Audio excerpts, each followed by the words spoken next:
산 위에 있는 교회 김기선 목사입니다. 오늘 하나님의 말씀은 누가복음 2장 8절에서 20절 말씀입니다. 그 지역의 목자들이 밤에 밖에서 자기 양떼를 지키더니 주의 사자가 곁에 서고 주의 영광이 그들을 두루 비추매 크게 무서워하는지라. 천사가 이르되 무서워하지 말라.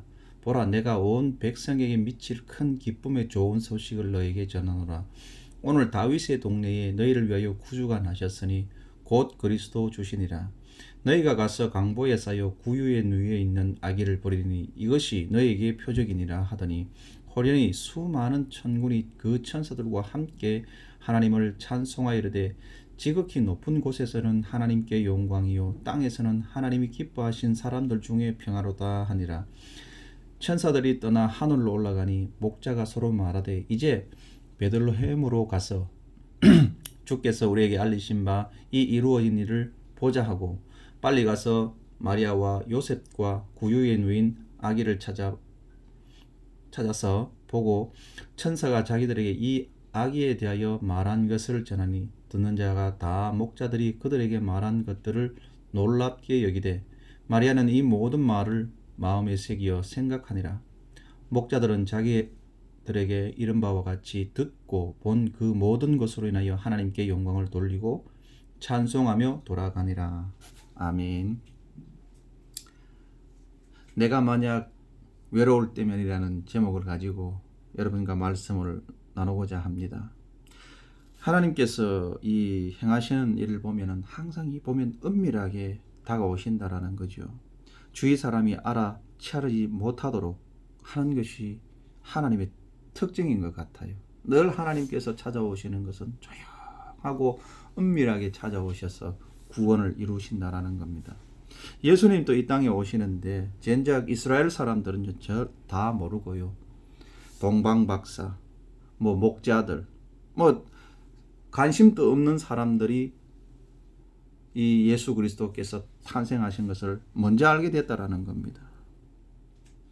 그러니까 하나님께서 찾아오신 거, 예수 그리스도께서 이 땅에 오신 건 은밀하게 온다라는 거예요. 그리고 또 예수님께서 다시 내가 강림할 때에 도적같이 온다라고 이야기를 하고 있어요. 은밀하게 못 알아차리도록 해서 온다라는 겁니다. 그런데 예수님께서 이 태어나신 곳을 보면은 말구유예요. 말구유. 이 정상적인 집도 아닌 이 말구유. 좋지 않은 그 환경에 태어나신 거죠. 이 예수님의 어떤 그 인생을 보면은 오실 때도 처절하게, 가실 때도 처절하게 가시는 걸 보게 됩니다.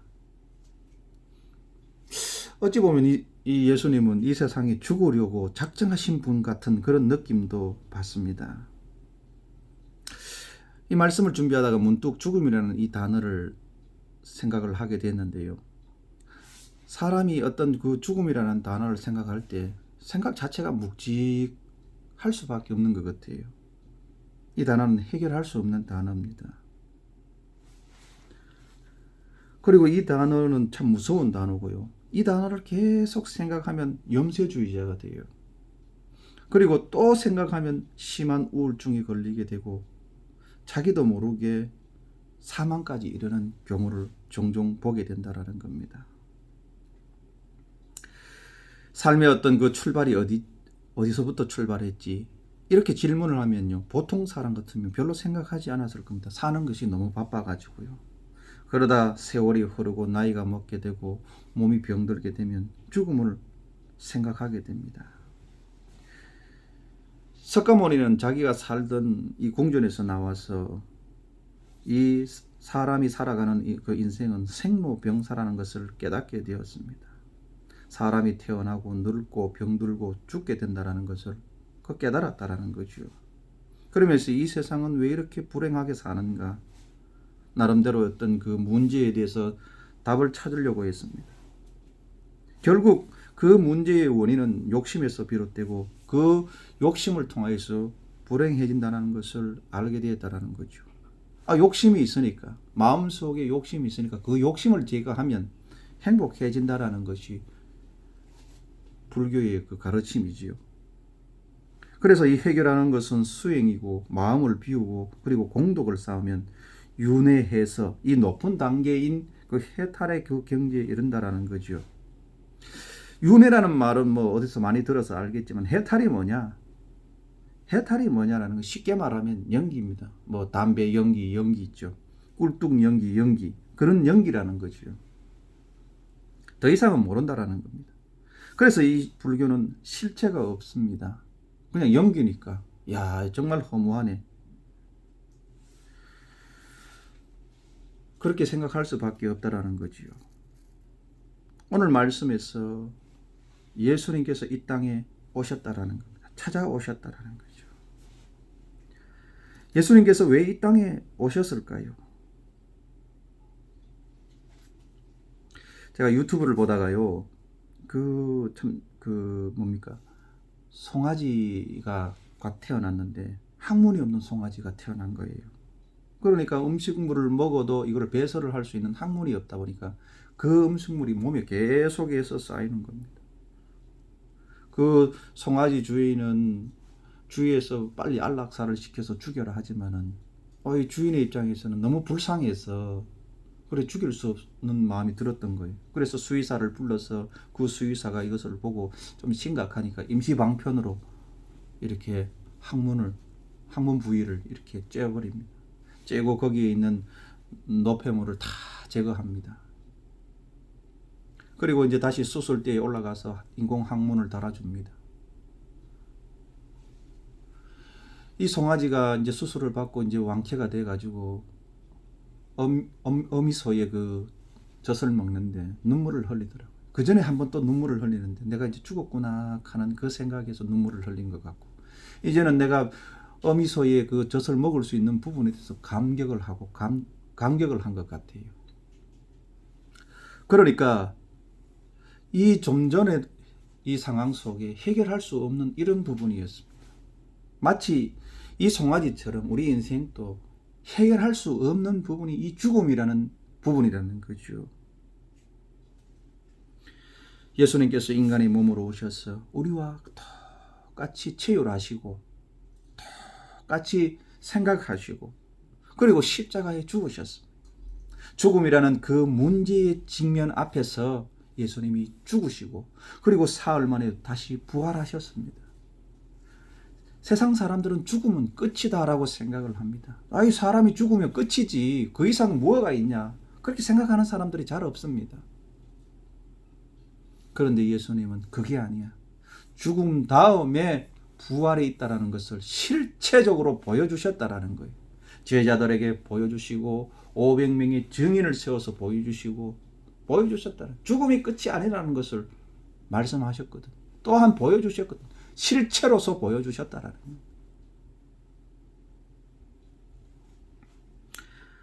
오늘 이 본문 말씀에서도 이야기를 합니다.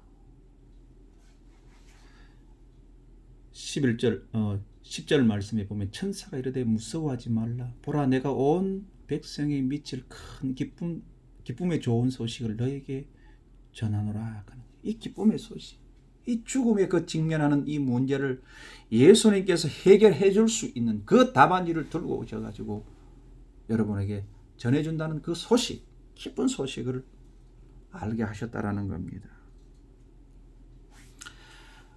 우리가 두 번째로 살펴보면은 참 인생은 외로운 존재다. 사람은 외로운 존재다라는 거죠. 예수님께서 이것을 해결하시기 위해서 이 땅에 오셨다라는 겁니다. 세상은요, 관심이 없어요. 여러분에게 관심이 없습니다. 누구라도 관심을 갖고 싶어 하고, 관심 받는 사람이 부럽고, 그리고 관심 받는 사람은 행복한 사람으로 생각을 합니다. 그러나 세상은 관심이 없어요, 관심이. 사람이 혼자라는 생각이 들면 그때부터 외로워지기 시작합니다. 제가 유튜브를 잠깐 보다가 이런 장면이 나왔습니다. 남녀 연인 관계에서 이제 서로 좋아하니까 이제 결혼을 하게 됐어요. 결혼을 하면서 참 그 개 한 마리를 입양했습니다. 버려진 그 개 한 마리를 입양해서 고이 키웠어요. 그런데 어느 날 이 아내가 남편을 떠나고 싶다고 해서 이혼을 해버렸어요. 거기서 오는 이 절망감 속엔 이 남편은 어떻게 할 줄 몰랐어요. 그런데 자기가 키운 그 개 한 마리가 힘들 때마다 와서 꼬리를 살랑살랑 흔들고 반겨주고 그 개를 볼 때마다 희망을 얻고 기운을 얻었다라는 거죠. 그러다가 세월이 흘러서 개가 어느덧 나이가 먹어서 이제 죽을 그 나이가 된 거예요. 수명이 다 한 나이가 됐어요. 다리가 제대로 움직이지를 않습니다. 그래서 이 주인이 개를 위해서 수영장에 들어가서 관절을 움직이게 했어요. 그리고 또 호수에 가서 그를 편안하게 이렇게 감싸주는 장면을 보게 되었습니다. 결국 그 개는 죽었는데요. 이 우울증에 빠진 이 남편을 위해서 이 개 한 마리가 거기를 극복하게 만들었다라는 겁니다. 사람은요, 이렇게 혼자 있으면 외로움에 쌓일 수밖에 없습니다. 외로움은 아프지는 않지만 표시가 잘 나지 않아요. 주위 사람들이요, 대충 생각합니다. 그리고 내가 외롭다, 말 끄집어내기가 참 힘들어요. 용기가 잘 나지 않아요. 내가 외롭다 하면 그런 것 가지고 이야기하냐, 뭐 배부른 소리다, 그렇게 이야기를 합니다. 요한복음 그 4장에 보면 그 우물가의 여인이 등장합니다. 그는 외로운 여인이었습니다. 남편 5이 있었는데 그 남편 5이 있으나 마나는 그런 존재였습니다. 늘 외로웠어요. 말할 수가 없었습니다. 그런데 예수님께서 찾아갔습니다. 찾아가셔서 그에게 이야기합니다. 구원에 대해서, 생수에 대해서 이야기를 하면서 그 외로움을 극복해 주셨다라는 거죠. 가수 윤복희 씨의 그 여러분이라는 제목이 있습니다. 내가 외로울 때면 누가 나한테 찾아오겠냐. 내가 괴로울 때면 누가 날 찾아오겠느냐. 그러나 예수님께서 찾아오셨다라는 것. 그 외로움, 그 힘든 거, 너는 혼자가 아니야. 외로워하지 마. 세상 끝나는 날까지 내가 너와 함께 할게. 마태복음에도 이야기합니다. 보라, 처녀가 잉태하여 아들을 낳으니 그 이름을 임마누엘이라 하라. 하나님이 함께 하신다. 예수님이 우리와 함께 하신다. 성경에서도요, 너희를 고아처럼 놔두지 않겠다라 그럽니다. 고아는 불쌍하잖아요. 불쌍하게 내버려 두지 않는다라는 거죠.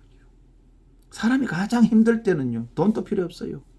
곁에 있는 것이 가장 중요한 거예요. 곁에 있는 거. 곁에 있어서 말을 들어주고 하는 그것이 최고 좋은 것 같아요. 예수님이 이 땅에 오신 두 번째 이유는 이 외로운 존재를 어떻게 내가 너와 함께 하니까 외로워하지 마 라는 것을 말씀을 하고 있습니다.